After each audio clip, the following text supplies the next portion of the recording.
ಮತ್ತೊಮ್ಮೆ welcome back to nature's vlogs. ನಾನೀಗ ನಿಮ್ಮ ಜೊತೆ ಶೇರ್ ಮಾಡ್ತಿರೋಂಥ ರೆಸಿಪಿ ಕೊತ್ತಿದ ಹಲಸಿನಕಾಯಿ ಪಲ್ಯ. ಇದು ರೊಟ್ಟಿಗೆ ಚಪಾತಿಗೆಲ್ಲ ತುಂಬಾ ಚೆನ್ನಾಗಿರುತ್ತೆ. ಯಾವ ರೀತಿ ಮಾಡೋದು ಅಂತ ನೋಡೋಣ. ಫಸ್ಟು ಎಳೆ ಬಲ್ತು ಇರಬಾರ್ದು, ಈ ಥರ ಫುಲ್ಲು ಎಳೆದಾಗಿರಬಾರ್ದು. ಒಂದು ಮೀಡಿಯಮ್ ಆಗಿರೋವಂಥ ಹಲಸಿನಕಾಯಿನ ತೊಗೊಂಬಂದು ಇಟ್ಕೊಂಡಿದ್ದೀನಿ. ಫಸ್ಟ್ ಈ ಥರ ಕಟ್ ಮಾಡಿದಾಗ ಅಂಟು ಬರುತ್ತೆ. ಅಂಟನ್ನ ಸ್ವಲ್ಪ ಕೈಗೆ ಎಣ್ಣೆ ಸರಕೊಂಡು ನೀಟಾಗಿ ರಿಮೂವ್ ಮಾಡಿಕೊಂಡು ಅದಕ್ಕೆ ಕೊತ್ತೋದಕ್ಕೆ ಹಿಡಿ ಥರ ಏನಾದರೂ ಒಂದು ಕಡ್ಡಿಯಿಂದಾದರೂ ಈ ಥರ ಯಂತ್ರದಿಂದನಾದರೂ ಆಗಲಿ ಈ ಥರ ನೀಟಾಗಿ ಇಟ್ಕೊಳ್ಳೋಕ್ಕೆ ಒಂದು ಹಿಡಿನ ಮಾಡಿಕೊಂಡು ಫಸ್ಟ್ ಆ ಗ್ರೀನ್ ಪಾರ್ಟ್ ಏನಿದೆ ಅದರಲ್ಲಿ ಅದನ್ನು ಫುಲ್ಲು ನೀಟಾಗಿ ರಿಮೂವ್ ಮಾಡ್ಕೋಬೇಕು. ರಿಮೂವ್ ಮಾಡ್ಕೊಂಡ್ಮೇಲೆ ಕೈಗೆ ಇನ್ನೂ ಸ್ವಲ್ಪ ಎಣ್ಣೆ ಹಚ್ಕೊಂಡು ಕಾಯಿ ಮೇಲಿರೋ ಅಂಟನ್ನೆಲ್ಲ ಎಣ್ಣೆ ಸಹಾಯದಿಂದ ತೆಗಿಬೇಕು. ತೆಗೆದ ನಂತರ ಕಾಯಿನ ನೀಟಾಗಿ ವಾಶ್ ಮಾಡ್ಕೊಬೇಕಾಗುತ್ತೆ. ಇರೋ ಅಂಟೆಲ್ಲ ಹೋಗೋ ತನಕ ನೀಟಾಗಿ ಕಾಯಿನ ವಾಶ್ ಮಾಡ್ಕೊಬೇಕು. ನೋಡಿ, ಈ ಥರ ವಿಡಿಯೋದಲ್ಲಿ ತೋರಿಸಿರ್ತೀವಿ. ಫಸ್ಟ್ ಒಂದು ಟೂ ಟೈಮ್ಸ್ ಎಣ್ಣೆ ಹಚ್ಚಿ ನೀಟಾಗಿ ಅದಾದಮೇಲೆ ವಾಶ್ ಮಾಡೋದ್ರಿಂದ ಹೋಗಿ ನೀಟಾಗಿ ಹೋಗುತ್ತೆ. ಅದಾದಮೇಲೆ ಕಾಯಿನ ಸೌತೆಕಾಯಿ ಹೆಚ್ಚೋ ರೀತಿ ಅದಕ್ಕಿಂತ ಸ್ವಲ್ಪ ದಪ್ಪ ಇರಬೇಕು. ಸೌತೆಕಾಯಿ ಸೈಜಲ್ಲಿದ್ದರೆ ತುಂಬಾ ನುಣ್ಣಗಾಗ್ಬಿಡುತ್ತೆ ಅನ್ನೋ ಕಾರಣಕ್ಕೋಸ್ಕರ ಈ ಥರ ಸೌತೆಕಾಯಿ ಹೆಚ್ಚೋ ರೀತಿ ನೀಟಾಗಿ ಕೊತ್ತಬೇಕಾಗುತ್ತೆ. ಈ ಥರ ನೀಟಾಗಿ ಈ ಥರ ಕೊತ್ಕೊಂಡಾದಮೇಲೆ ಅದನ್ನು ಇನ್ನೊಂದು ಸಲ ವಾಶ್ ಮಾಡಿಬಿಟ್ಟು ಯೂಸ್ ಮಾಡಬೇಕು. ನೋಡಿ, ಈ ಥರ ಫಸ್ಟ್ ಅರ್ಧ ಉದ್ದುತ್ತಾ ಸ್ಲೈಸ್ನ ಹೊಡ್ಬಿಟ್ಟು ಅದಾದಮೇಲೆ ಮೇಲಿಂದ ಕೊತ್ತಿದ್ರೆ ಈ ಥರ ಪೀಸಾಗಿ ನೀಟಾಗಿ ಕಾಯಿ ಈ ಥರ ನೀಟಾಗಿ ಕೆಳಗಡೆ ಬೀಳುತ್ತೆ. ಅದನ್ನೇ ನಾವು ಪಲ್ಯಕ್ಕೆ ಯೂಸ್ ಮಾಡೋದು. ಸಾಂಬಾರು ಮಾಡಿದ್ರೆ ಇದಕ್ಕಿಂತ ಇನ್ನೂ ಸ್ವಲ್ಪ ದಪ್ಪ ಆಗಬೇಕಾಗುತ್ತೆ. ಎಣ್ಣೆ ಈ ಥರ ಮಧ್ಯದಲ್ಲಿ ಇದು ಹೆಂಗೆ ಸಿಗುತ್ತೆ ಅದು ಎಣ್ಣೆ ಅದಕ್ಕಂತೂ ಯೂಸ್ ಮಾಡಬಾರ್ದು. ಅದನ್ನು ನೀಟಾಗಿ ನೋಡಿಕೊಂಡು ಹಾಕಬೇಕು. ಅದಾದಮೇಲೆ ಒಂದು 3 ಟೊಮೊಟೊ, ಒಂದು ಅರ್ಧ ಹೋಳ್ಕಾಯಿ, ಸ್ವಲ್ಪ ರುಬ್ಬಕ್ಕೆ ಈರುಳ್ಳಿ, ಒಗ್ಗರಣೆಗೆ ಈರುಳ್ಳಿ, ಸ್ವಲ್ಪ ಕೊತ್ತಂಬರಿ ಸೊಪ್ಪು, ರುಬ್ಬಕ್ಕೆ ಮಸಾಲೆ ರುಬ್ಬಕ್ಕೆ ತೊಗೊಂಡಿದ್ದೀನಿ. ಇನ್ನು ಎಲ್ಲ ಥರದ ಕಾಳುಗಳು, ಉಂಡಾವರೆಕಾಳು, ಈರುಳ್ಳಿ ಮೇನು ಮತ್ತು ಕಡಲೆಕಾಳು, ಹೆಸ್ರು ಕಾಳು ಮತ್ತು ಹುಳ್ಳಿಕಾಳನ್ನ ನೆನೆಸಿಟ್ಟಿದ್ದೀನಿ. ಒಂದು 8 hours ನೆನೆಬೇಕಾಗುತ್ತೆ. ಇದು ಕಾಳನ್ನೆಲ್ಲ ನೆನೆಸಿಟ್ಟಿರೋದ್ರಿಂದ ತುಂಬಾ ಚೆನ್ನಾಗಿ ನೆನ್ಕೊಂಡಿದ್ದೆ. ಇನ್ನು ಕೊತ್ತಿದಂಥ ಅವರೆಕಾಳನ್ನು ಕೂಡ ನೀರಲ್ಲಿ ಹಾಕಿ ಇಟ್ಕೊಂಡಿದ್ದೀನಿ. ಈಗ ಮಸಾಲೆ ರುಬ್ಬಕ್ಕೆ ಕಾಯಿನ ನೀಟಾಗಿ ಪೀಸ್ ಮಾಡಿ ಹಾಕ್ಕೊಂಡು ಅದಾದಮೇಲೆ ಎಲ್ಲನೂ ಅಲ್ಲಿ ತೋರಿಸಿದಷ್ಟು ಸಾಮಾನು ಹಾಕ್ಕೊಂಡು ಕೊತ್ತಂಬರಿ ಸೊಪ್ಪನ್ನ ಹಾಕ್ಕೊಂಡು ನೀಟಾಗಿ ಈ ಥರ ನೈಸ್ ಪೇಸ್ಟ್ ಮಾಡಿ ಇಟ್ಕೊಂಡಿದ್ದೀನಿ.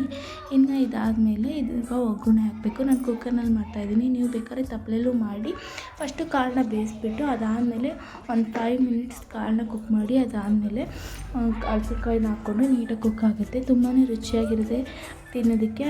ಇವಾಗ ಕುಕ್ಕರ್ಗೆ ಎಣ್ಣೆ ಹಾಕಿ ಎಣ್ಣೆ ಕಾದಾದ್ಮೇಲೆ ಅದಕ್ಕೆ ಸಾಸಿವೆ ಹಾಕಿ ಸಾಸಿವೆ ಚಟಪಟ ಅಂತ ಸಿಡ್ದಾದ್ಮೇಲೆ ಕರಿಬೇವು, ಆಗಲೇ ತೋರಿಸಿ ಹಚ್ಚಿಟ್ಕೊಂಡಿದ್ದಂಥ ಈರುಳ್ಳಿನ ಹಾಕ್ಬಿಟ್ಟು ನೀಟಾಗಿ ಈರುಳ್ಳಿ ಎಲ್ಲ ಫ್ರೈ ಆದಮೇಲೆ ಇದಕ್ಕೆ ರುಬ್ಬಿಟ್ಕೊಂಡಿದ್ದಂಥ ಮಸಾಲೆನ ಸೇರಿಸ್ಬೇಕಾಗುತ್ತೆ.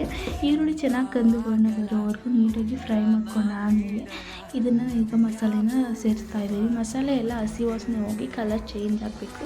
ನೀಟಾಗಿ ಹಸಿ ವಾಸನೆ ಎಲ್ಲ ಹೋಗೋ ತನಕ ಕುಕ್ ಮಾಡಿದ್ರೆ ಕಲರ್ ಚೇಂಜ್ ಆಗುತ್ತೆ. ನೀಟಾಗಿ ಕಲರ್ ಎಲ್ಲ ಚೇಂಜ್ ಆಗೋವರೆಗೂ ಒಂದು 5 to 10 minutes ಬೇಕಾಗುತ್ತೆ ಇದು ಕುಕ್ ಆಗಲಿಕ್ಕೆ. ಮೀಡಿಯಮ್ ಫ್ಲೇಮಲ್ಲಿ ಇಟ್ಕೊಂಡು ನೀಟಾಗಿ ಕುಕ್ ಮಾಡ್ಕೋಬೇಕು. ಮಸಾಲೆ ಕುಕ್ ಆದಮೇಲೆ ಇವಾಗ ನಾನು ಅದಕ್ಕೆ 2 ಸಲ ವಾಶ್ ಮಾಡಿ ಇಟ್ಕೊಂಡಿದ್ದೀನಿ. ಕೊತ್ತಿದಂಥ ಹಲಸಿನಕಾಯಿನ ಹಾಕ್ತಾಯಿದ್ದೀನಿ. ಪಲ್ಯ ಮಾಡೋದ್ರಿಂದ ನಾನು ಮಿಕ್ಸರ್ನ ಹಾಕ್ಕೊಂಡಿದ್ದೀನಿ. ಸಾಂಬಾರು ಮಾಡೋದಿದ್ರೆ ಆಲೂಗಡ್ಡೆ ಥರ ಹಾಕ್ಕೊಬೋದು. 1 ಹಿಡಿಯಷ್ಟು ಬೇಳೆ, ಏಕೆಂದರೆ ಪಲ್ಯ ನೀಟಾಗಿ ಮಂದ ಬರಲಿ ಅನ್ನೋದಕ್ಕೋಸ್ಕರ, ಅಂದರೆ ಗಟ್ಟಿಗೆ ನೀಟಾಗಿ ಟೇಸ್ಟಿಗೋಸ್ಕರ ಹಾಕ್ಕೊಂಡಿದ್ದೀನಿ. ಅದಾದಮೇಲೆ ಎಲ್ಲ ನೆನೆಸಿಟ್ಟಿದಂತಹ ಮಿಕ್ಸ್ ಮಾಡಿದಂಥ ಕಾಳನ್ನ ಹಾಕ್ಕೊಂಡಿದ್ದೀನಿ. ಇದಾದಮೇಲೆ ನೀಟಾಗಿ ಇದನ್ನು ಮಸಾಲೆ ಎಲ್ಲ ಹಿಡಿಯೋ ಥರ ನೀಟಾಗಿ ಒಂದೊಳ್ಳೆ ಮಿಕ್ಸ್ನ ಕೊಟ್ಕೊಬೇಕಾಗುತ್ತೆ. ಕಾಳಿಗೆ ಚೆನ್ನಾಗಿ ಮಸಾಲೆ ಹಿಡಿಬೇಕು. ಆ ಥರ ಒಂದೊಳ್ಳೆ ಮಿಕ್ಸ್ನ ಕೊಡಬೇಕು. ಅದಾದಮೇಲೆ ಮನೇಲೇ ಮಾಡಿದಂಥ ಸಾಂಬಾರು ಪುಡಿನ ತಗೊಂಡಿದ್ದೀನಿ. ಒಂದು 5 tablespoon ಅಷ್ಟು ತಗೊಂಡಿದ್ದೀನಿ ನಾನು ಸಾಂಬಾರು ಪುಡಿ. ಮಸಾಲೆ ಹಾಕಿ ಕಾಳನ್ನ ಹಾಕಿದ್ಮೇಲೆ ಉಪ್ಪನ್ನು ಕೂಡ ಹಾಕ್ಬಿಟ್ರೆ ನೀಟಾಗಿ ಚೆನ್ನಾಗಿ ಇಟ್ಕೊಳ್ಳುತ್ತೆ. ಹಲಸಿನಕಾಯಿ ಕಾಳುಗಳಿಗೆಲ್ಲ ಉಪ್ಪು ನೀಟಾಗಿ ಹಾಕ್ಕೊಂಡು ಮಿಕ್ಸ್ ಮಾಡ್ಕೊಬೇಕು.